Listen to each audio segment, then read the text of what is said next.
Et maintenant, c'est sa troisième visite à Cinémania en 3 ans depuis sa nomination. J'ai le plaisir d'inviter à nous rejoindre sur la scène M. Mathieu Lacombe, ministre de la Culture et des Communications du Québec.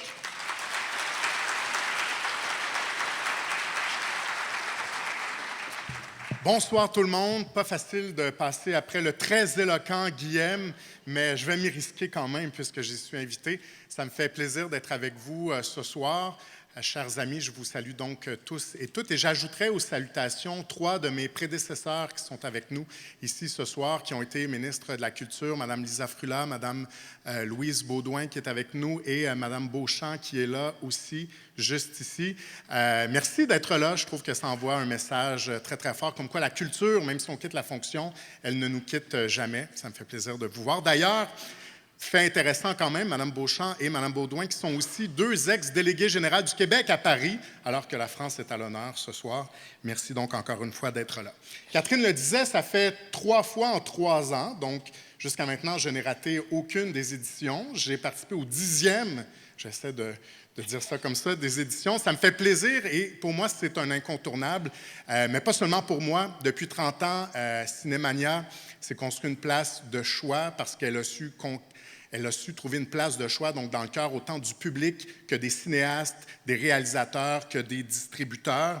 Et elle fait briller donc le cinéma d'ici depuis 3 décennies. Et je pense que le succès donc qui est remporté par Cinémania, par toute l'équipe, n'est pas indifférent à tout ça. Cette année, c'est la France qui est à l'honneur. La France, ce pays ami avec qui le Québec entretient des liens directs et privilégiés, des liens basés sur une langue, sur des valeurs communes et qui font en sorte que notre collaboration est toujours très excellente, qui font en sorte que la France est toujours un allié et que le Québec est toujours un allié de la France.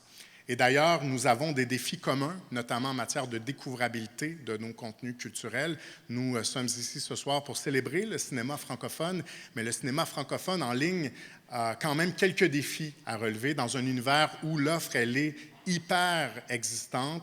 On n'a jamais eu autant de productions qu'on peut visionner du bout des doigts sur nos tablettes, sur nos écrans, et le plus souvent en anglais. Donc, ce défi-là, il est immense, mais on est content de pouvoir compter sur des partenaires pour nous aider à relever ce défi-là. Évidemment, on le fait chez nous, au Québec. Vous savez, on travaille actuellement sur un projet de loi pour la découvrabilité de nos contenus culturels en ligne. Je suis en train d'y travailler. Dans les prochaines semaines, on aura l'occasion de vous en dire un peu plus. Mais on a cette responsabilité comme nation d'agir sur ce front-là, même si certains nous disent que ce n'est pas de notre compétence, même si certains nous disent qu'on n'arrivera pas à faire plier les géants numériques. On a cette responsabilité et ça tombe bien, en tant qu'État, on a aussi les moyens de le faire. Donc, nous allons tenir parole et on continuera à travailler là-dessus. On le fait avec des alliés, je le disais tantôt, la France en est une, notamment des liens qui existent depuis longtemps, un travail qui se poursuit depuis longtemps, mais qui s'accentue. Vous avez peut-être vu récemment que la ministre française de la Culture et moi-même avons annoncé que nous co-présidons un groupe de travail pour justement que nos intérêts communs puissent cheminer ensemble, pour que nos contenus puissent davantage être découvrables en ligne, pour qu'on unisse nos efforts pour arriver à cette fin-là. On le fait sur la scène internationale aussi, avec toute la francophonie. Je parle de la France, mais toute la francophonie est une alliée. D'ailleurs, vous avez peut-être vu aussi qu'en mai prochain, à notre invitation, à l'invitation du Québec, qui a défendu ce dossier-là encore à l'OIF il y a quelques semaines, les ministres de la Culture de toute la francophonie vont se réunir en mai pour parler de découvrabilité de nos contenus culturels francophones en ligne. On le fait à l'UNESCO aussi, où nous travaillons d'arrache-pied, encore une fois, pour que la Convention de 2005 sur la diversité des expressions culturelles, Mme Baudouin en connaît quelque chose, Mme Frula aussi, pour qu'on puisse s'assurer que cette Convention-là, à l'ère numérique, elle soit à jour. Et encore une fois, dans ce dossier-là, soyons-en fiers, c'est le Québec qui est leader de ce dossier-là et qui le mène sur la scène internationale. On le fait financièrement aussi, et je ne vous ferai pas toute la liste, je vous promets, j'ai presque terminé, mais on le fait financièrement en appuyant nos créateurs, nos créatrices. Il y avait cette demande qui datait de plusieurs années de bonifier le crédit d'impôt pour que nos créateurs qui produisent le cinéma d'ici aient accès à davantage de moyens. On a bonifié ce crédit d'impôt dans le dernier budget, donc on est présent, on répond à l'appel, mais il faut aussi penser à l'avenir. Il faut penser à l'avenir parce qu'injecter plus d'argent, C'est sûr que c'est nécessaire. On l'a fait dans le dernier budget. Mais maintenant, il faut aussi penser à la façon dont ces œuvres sont financées dans un environnement qui est, on le dit toujours, de plus en plus numérique, où ces œuvres-là circulent peut-être moins bien qu'on le voudrait, elles sont moins découvrables. Donc, j'ai annoncé dans les dernières semaines un groupe de travail qui est co-présidé par Philippe et Monique, que vous connaissez bien. Monique qui est avec nous ce soir. Monique, es-tu là? Monique Simard. Bonsoir, Monique. Qui a ce gros... oui.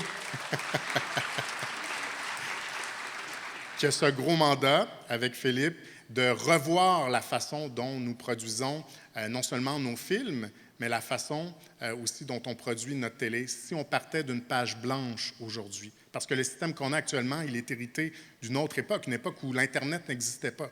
Donc, si nous avions à le créer aujourd'hui à partir d'une page blanche, comment est-ce qu'on l'imaginerait? Donc, le groupe de travail sur l'avenir de l'audiovisuel a ce lourd mandat, mais j'ai beaucoup d'espoir en ce groupe. Ils le savent et donc, au cours des prochains mois, ils ne chômeront pas. Donc, je m'arrête ici parce que je pourrais continuer longtemps, mais notre cinéma, on le sait, a besoin de nous individuellement, mais collectivement aussi, parce qu'on doit continuer de lui donner les moyens de s'épanouir. Donc, merci à toute l'équipe, je termine là-dessus, de Cinémania, qui contribue à faire briller le cinéma d'ici, partout dans la francophonie, et qui contribue à faire briller le cinéma de toute la francophonie ici, chez nous, au Québec. Merci à tous, bon 30e, bon film, bon festival. Merci beaucoup, Monsieur le ministre.